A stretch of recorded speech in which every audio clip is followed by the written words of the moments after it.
তামিম আসলে কে? না, আমরা এতক্ষণ ধরে যাকে দেখলাম তিনি আসলে তামিম নন। তাহলে তামিম কে?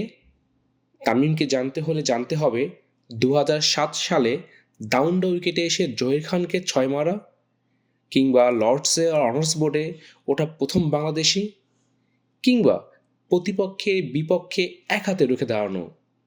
হ্যাঁ, এটাই মূলত হচ্ছেন তামিম ইকবাল খান। বাংলাদেশের আন্তর্জাতিক ক্রিকেটের অন্যতম উজ্জ্বল নাম তামিম। তার বিদায়ে শেষ হলো এক গৌরবময় অধ্যায়। বাংলাদেশ ক্রিকেটের রেকর্ড বইয়ে নিজের জায়গা পাকা করে বিদায় নিলেন তামিম। এই ওপেনার রেখে গেছেন অসংখ্য অবিস্মরণীয় রেকর্ড।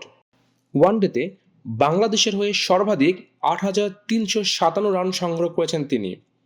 আন্তর্জাতিক ক্রিকেটে বাংলাদেশের হয়ে সর্বাধিক ২৫টি সেঞ্চুরির মালিকও এই তামিম।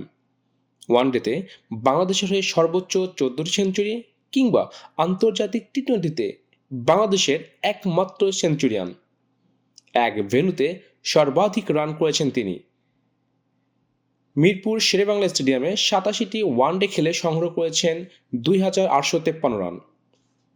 আন্তর্জাতিক ক্রিকেটে বাংলাদেশের হয়ে সর্বোচ্চ ১,৭৬০টি চার মেরেছেন তিনি, এবং টেস্টে বাংলাদেশের হয়ে সর্বাধিক ৪১টি ছক্কার রেকর্ড রয়েছে তার ভান্ডারে।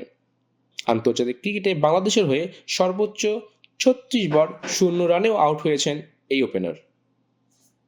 ইতিমধ্যেই সামাজিক গণমাধ্যমে তামিম জানিয়েছেন তিনি বাংলাদেশের হয়ে আর আন্তর্জাতিক ক্রিকেট খেলবেন না। দীর্ঘ ১৮ বছরের ক্যারিয়ার শেষে তার সতীর্থরা তাকে বিভিন্নভাবে শুভেচ্ছা ও অভিনন্দন জানিয়েছেন। তামিম তার ফেসবুক পোস্টে লেখেন, আন্তর্জাতিক ক্রিকেট থেকে অনেক দিন দূরে আছি।